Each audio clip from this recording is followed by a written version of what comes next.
रूमी अपने एक वर्स में लिखते हैं, उसका अनुवाद है और बड़ा खूबसूरत है।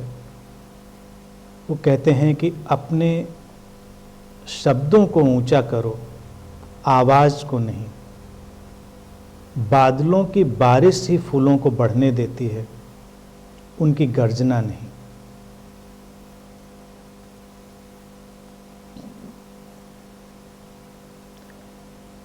शब्दों को ऊंचा करो, आवाज़ को नहीं। बड़ी खूबसूरत और बारीक सी बात है। इसको एक अलग ढंग से भी कहा जा सकता है कि आवाज़ ऊंची करने से हम सत्य को अभिव्यक्ति नहीं दे सकते। सत्य की अभिव्यक्ति तो बहुत खामोशी में भी होती है। आवाज़ ऊंची यानी कि हम बहुत ज़ोर से कुछ कहना चाहते हैं, शोर मचाना चाहते हैं, तो वो हमारी कमजोरी ही होती है। और शब्दों को ऊंचा करने का अर्थ क्या होता है? शब्दों को प्रामाणिक बनाना, ऑथेंटिक बनाना। अब शब्द तो शब्द है, शब्द को हम ऊंचा क्या करें और नीचा क्या करें? किस बात से शब्द ऊंचे हो जाते हैं और किस बात से शब्द नीचे हो जाते हैं? हम जिस शब्द को बहुत प्रामाणिकता से उपयोग करते हैं वो ऊंचा हो जाता है, और जिस शब्द को हम गैर प्रामाणिकता से उपयोग करते हैं वो नीचा हो जाता है। यानी कि शब्द की जो धार है वो चली जाती है, खो जाती है। अब आपके अंदर प्रेम की भावना है, उदाहरण के रूप में देखें, चाहे किसी व्यक्ति के प्रति हो, किसी विचार जगत, किसी के प्रति, उसका कोई दायरा नहीं बना है, बस प्रेम की भावना है। तो आप इसको कहें ना कहें उसमें गहराई होगी, और अगर आप प्रेम शब्द का उपयोग करेंगे तो प्रेम का शब्द ऊंचा होगा, उसमें वजन होगा, लोगों को प्रभावित करेगा। लेकिन अगर प्रेम की भावना नहीं और प्रेम के शब्द का आप कितना भी कुशलता से उपयोग करें, कितना भी चिल्ला चिल्ला कर गाएं, तो किसी को प्रेम महसूस नहीं होगा। अक्सर लोग प्रेम के बड़े खूबसूरत गीत लिख लेते हैं और उनके अंदर तनिक भी प्रेम नहीं होता, तो उनकी जो प्रेजेंस है, उनकी जो उपस्थिति है, वो कोई प्रेम का एहसास नहीं कराती, बल्कि आप वो प्रेम का गीत सुनते सुनते ही बोर हो जाते हैं, कुंठित हो जाते हैं, फ्रस्ट्रेट हो जाते हैं। आपको लगता है कि कब बंद करें। हो सकता है शब्द बड़े अच्छे इस्तेमाल कर रहा हो। ज्ञान की भी बात, हम कितने भी ज्ञान की बात करें, अगर हमारा अनुभव नहीं है तो वो शब्द ऊंचे नहीं हैं, प्रामाणिक नहीं है। और अगर हम जो भी जानते हैं, कम जानते हैं, उसको उतने ही ढंग से इस्तेमाल करते हैं तो वो शब्द ऊंचे होते हैं, उसमें हमारी ईमानदारी झलकती है और लोगों को प्रभावित करती है। शब्दों में कुछ ऐसा नहीं है कि अलग से आता है।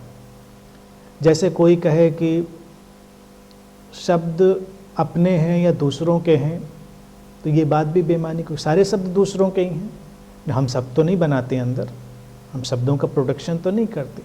हम अपने अंदर अपनी अवस्थाओं को, अपनी स्टेट्स को अनुभव करते हैं, जो हमारे अंदर समझ है उसको अनुभव करते हैं। सारे शब्द तो हम बाहर से लेकर उनमें अपनी उन भावनाओं, समझ, अवस्थाओं को पिरोते हैं। अब जितनी सच्चाई से, जितनी ऑथेंटिक ढंग से वो हमारे अंदर होती है, तो वो शब्द उसी हिसाब से अपना आकार ले लेते हैं। मैंने इसको कई बार लोगों को प्रयोग करने के लिए कहा और मुझे हमेशा हैरानी होती थी बचपन से। आप अगर अध्यात्म में ही देखें, अध्यात्म में एक तो बड़ी मारामारी चलती है आजकल के डिजिटल एज में, सोशल मीडिया के एज में कॉपी पेस्ट चलता है। कुछ लोग गुरु बनने की महत्वाकांक्षा में होते हैं, जल्दबाजी में होते हैं। तो आजकल के डिजिटल एज में कुछ भी मुश्किल नहीं, आप किधर की भी चीज़ कॉपी करिए, पेस्ट करिए, अपने नाम से डालिए। और बोलने की बात आए, आप कुशल हों तो आप कुछ भी उठाइए, कंठस्थ करिए, बोल दीजिए। तो कई लोग इसी में उलझे रहते हैं कि ये बात उसने वहाँ से ली, इसने वहाँ से ली। मैं इस बात में बिल्कुल बेफिक्र रहता हूँ, लीजिए, कोई फ़र्क नहीं पड़ता। आप गीता उठाइए, गीता में कहा है कि कृष्ण ने ऐसा कहा, जाने दीजिए, कृष्ण का नाम काट के अपना लगा दीजिए, वही बात बोलिए और कहिए मैंने कहा। शब्द नीचा हो जाएगा, आवाज ऊंची हो जाएगी, शब्द नीचा हो जाएगा, क्योंकि प्रामाणिकता नहीं होगी। आप वही शब्द उपयोग करेंगे, वही भाषा उपयोग करेंगे, लेकिन वो अनुभव, वो प्रेजेंस, वो बोध नहीं होगा तो शब्द खोखले जान पड़ेंगे। कृष्ण अगर हमारे सामने हो, अगर गीता का उदाहरण हम लेके चल रहे हैं, तो गीता क्या, उनका जिब्रिस भी हम सुनने में खुश होंगे। वो जिब्रिस भी बोलेंगे तो हमको बहुत अच्छा लग रहा है, क्योंकि आवाज से नहीं, वो शब्दों की ऊंचाई से तय हो रहा है, क्योंकि वो अंदर की अवस्था से शब्द ऊंचे हो रहे हैं। और अगर कोई व्यक्ति बिल्कुल सटीक ढंग से बड़ी अच्छी अच्छी बातें ज्ञान की कर रहा हो, तब भी हमको कई बार लग सकता है हमारे कान पे चोट पड़ रही है, हमको धक्का लग रहा है, हम विचलित हो रहे हैं इस बात से। तो मैं इसको उदाहरण के लोगों को कहता हूँ कि ठीक है, उठा लो तुम किसी का भी, किसी भी बुद्ध का, किसी भी गुरु का कोई भी वक्तव्य उठा लो और उसको अपने नाम से डाल दो, अपने नाम से उसको बोल दो, कोई फर्क नहीं पड़ेगा। वो खाली रह जाएगा, शब्द नीचा रह जाएगा, आवाज ऊंची हो जाएगी। अब अगर शब्द को हमें प्रामाणिक बनाना है तो उसको अनुभव में डालना होगा। फिर इसको दूसरे व्यवहारिक पक्ष में देखिए, जैसे जैसे शब्द कम प्रामाणिक होते गए, लोगों को उनको ऊंचा बनाने के लिए जरूरत पड़ी। हमने मंदिरों में लाउड स्पीकर लगा के भजन शुरू कर दिए, हमने मस्जिदों में लाउड स्पीकर लगा के अजान शुरू कर दी। कबीर ने भी कह दिया इस बात पर कि खुदा बहरा तो नहीं है सुनने के लिए कि आप इतनी जोर जोर से चिल्लाएंगे तो ज़्यादा सुन लेगा, आप नहीं बोलेंगे तो क्या नहीं सुनेगा? हम बोलते ही नहीं चलिए तो नहीं सुनाई देगा क्या उस अस्तित्व को? कबीर तो ऐसे भी कह देते हैं कि हम तो जो बोलते हैं वही हरि कथा है, जो खाते हैं उसी का भोग है। एक वो भी अवस्था है, प्रामाणिक है, ऊंचा शब्द है। आज की तारीख में भी वो शब्द हमारे पास आते हैं, हम भाव विभोर हो जाते हैं। इसलिए भाव विभोर हो जाते हैं कि वो शब्द ऊंचे हैं। ये प्रार्थनाएं, ये मस्जिद, ये मंदिर, ये गिरजे, ये जितने शोर पैदा करने वाली चीज़ें बनती हैं, वो सब शब्दों को नीचा कर देती हैं। रूमी कहते हैं ऊंचा करना है तो अनुभव में जाना है। उसी को वो कहते हैं कि बादल बरसते हैं तो पौधों को पोषण मिलता है, धरती भीगती है उसको जीवन मिलता है, गरजने से नहीं।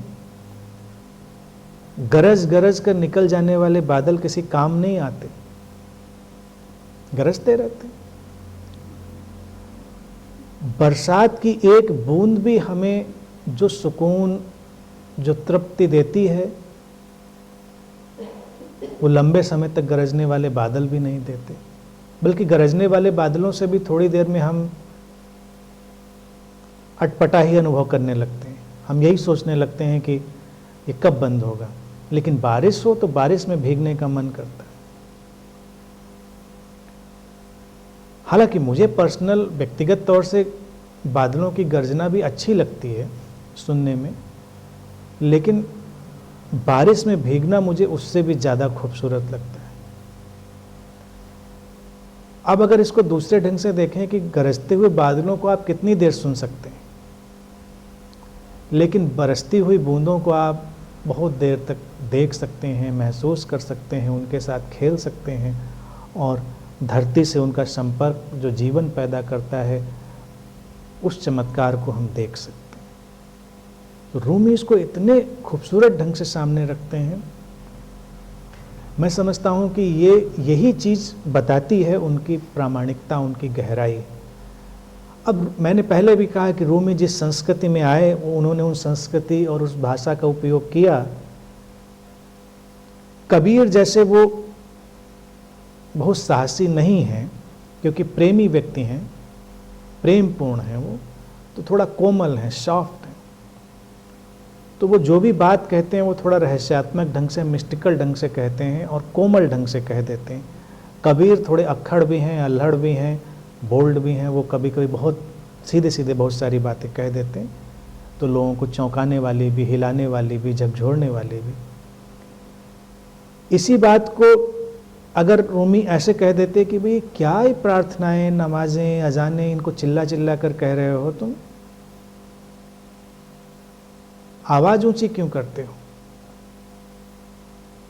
तो नुकसान होता है, लोग आक्रामक होते हैं उनके ऊपर, जिस कल्चर में थे वो। ये बात, पहले वाली बात जो हमने पहला वाला वर्स इनका लिया था कि वो आवाज जो सुनाई नहीं देती उसको सुन, यानी कि ये इतनी खामोशी से उठती हैं चीजें, उसमें शब्द तो बेमानी हो जाते हैं। प्रार्थना में अगर शब्द आ जाएं तो प्रार्थना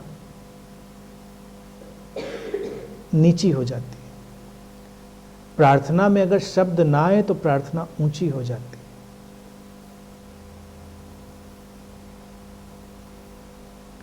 तो इसीलिए इसको ठीक अगर ट्रांसलेशन आज के आधुनिक परिप्रेक्ष्य में मैं कहूं तो मैं ट्रांसलेशन यही करूंगा कि अपने शब्दों को प्रामाणिक बनाओ। अब जैसे मेरे पास इतने लोग आते हैं, मैं उनको हमेशा रोकता हूं, उनको बड़ी बड़ी बातें करने से मैं हमेशा रोक देता हूं या मुस्कुरा देता हूं। मौका मिलता है रोकने का तो रोक भी देता हूं, नहीं तो मुस्कुरा। मैंने पूरा जीवन समर्पित कर दिया आपके ऊपर, मैं बस ऐसा कर दिया, मैंने बहुत सारी बातें। अब मैं सोचने लगता हूं कि बहुत बड़ी बात कही जा रही है, इस बात को कहने से पहले इस व्यक्ति को सोचना ही चाहिए। अभी आप कहेंगे हमने जीवन समर्पित कर दिया, 4 दिन बाद ही आप भाग जाएंगे।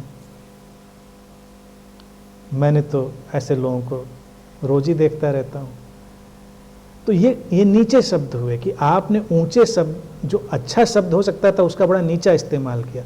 तो इसीलिए मैं कहता हूं जो शब्द बड़ी भावना लिए होते हैं उनका कभी हल्के ढंग से इस्तेमाल ना करिए, उनको प्रामाणिक बनने दीजिए। जल्दबाजी मत करिए किसी से कहने में कि मुझे प्रेम है, क्योंकि प्रेम की घटना, प्रेम का फूल तो बहुत ही विरले खिलता है, खिला है तो उसकी सुगंध आएगी आएगी, उसको कोई रोक नहीं सकता। लेकिन आप चिल्ला चिल्ला कर कहेंगे कि मुझे प्रेम है और फिर कुछ दिन बाद आप गला घोटते नजर आएंगे। सारे घर परिवारों में यही हो रहा है। तो जो भी शब्द बड़ी भावना को कैरी करते हैं उनका कभी भी हल्के ढंग से इस्तेमाल ना करें। जितना है बस उतना ही बोलें और ना बोलें तो खामोश रहें। प्रामाणिक बनाएं सब। किसी व्यक्ति को अगर आप नहीं पसंद करते हैं तो आप ये मत कहिए कि हम तुम्हें पसंद नहीं करते, लेकिन ये भी मत कहिए कि आप मेरे पसंदीदा इंसान हैं, क्योंकि थोड़ी देर बाद आप दिखाएंगे कि वो बिल्कुल नापसंद है आपको। तो आप खामोश रहिए, प्रामाणिक रहिए। जब आप सचमुच में आपके अंदर वो पसंद का भाव उठे तब आप उसको शब्द दे सकते हैं, तो वो शब्द ऊंचा होगा। यानी किसी भी बात में आप ऑथेंटिक रहिए, प्रामाणिक रहिए। हाँ, थोड़ा डिप्लोमेटिक होने की ज़रूरत है, क्योंकि घर में बहुत झगड़े हो सकते हैं बहुत प्रामाणिक होने में, ऑथेंटिक होने में। अगर कई बार मुझे लगता है लोग बिल्कुल सही सही बोलने लग जाएं तो हफ्ते 10 दिन में लोगों के डाइवोर्स हो जाएं। तो उतना प्रामाणिक होने की बात, प्रामाणिक रहें खामोशी के साथ, ऑथेंटिक रहें, यानी कि झूठ मत बोलें, अपनी भावनाओं में झूठ मत डालें। और चूंकि मैं हमेशा प्रैक्टिकल बातों में यकीन करता हूं तो मैं इसमें यही मेरा कहना है कि प्रैक्टिकल ढंग से उपयोग करें इस चीज़ का। प्रामाणिकता के फेर में आप झगड़े करते हुए ना फिरें। किसी को आपने देखा और आपने जाके कुछ बोल दिया और आप झगड़ा कर बैठे प्रामाणिकता के चक्कर। आप कहें कि मुझे तो यही लग रहा था, यही सही था। तो आपको लग रहा था तो आप अपने निःशब्द में रहिए, मौन में रहिए, लेकिन जब बोलिए तो कोशिश करिए कि सच बोलें और अपने अनुभव से बोलें। और जो आपने अनुभव से नहीं आया उसको क्या बोलना। अब ये सोशल मीडिया का एक मसला आजकल चलता है, तो लोगों को पता नहीं क्या मज़ा आता है कॉपी पेस्ट करने में, फॉरवर्ड करने में। इसका देखिए, रूमी नहीं कह सकते थे, रूमी के टाइम में ये बात नहीं थी। तो मैं यही कहूँगा एक मेडिटेटर को फॉरवर्ड करने की बीमारी से बचना चाहिए, मेडिटेटर को, क्योंकि बीमारी है वो आपका नहीं है। आपका ना अनुभव है ना आपका ज्ञान है, आप क्यों फॉरवर्ड करने में लगे हुए हैं। आप जब कुछ लिखिए, कुछ बोलिए तो अपने अनुभव, अपने ज्ञान से प्रामाणिकता के साथ, आपने यहाँ का कॉपी, वहाँ का पेस्ट और इधर उधर सब आप उसको चला रहे हैं, तो आप हल्के होते जाते हैं, खोखले होते जाते हैं। और ज़्यादा आप कॉपी पेस्ट में जीने लगते हैं तो आपकी ज़िंदगी बड़ी खाली खाली हो जाती है। इसीलिए सोशल मीडिया पे जो इस तरह की एक्टिविटीज़ में लोग इन्वॉल्व होते हैं वो बड़े कम क्रिएटिव रह जाते हैं, क्रिएटिविटी नहीं रह जाती उनके अंदर, मौलिकता नहीं रह जाती। तो मौलिक रहें। मौलिकता में क्या प्रॉब्लम है? वो आपको आनंद देगा, आपको सुकून देगा। तो इस तरह से शब्दों को हम ऊंचा बना सकते हैं, उनके अंदर उनकी ऑथेंटिसिटी को डालकर। रूमी का ये कहना है, और वही हमारे जीवन को फिर ऊपर उठाने में सहयोग देगा।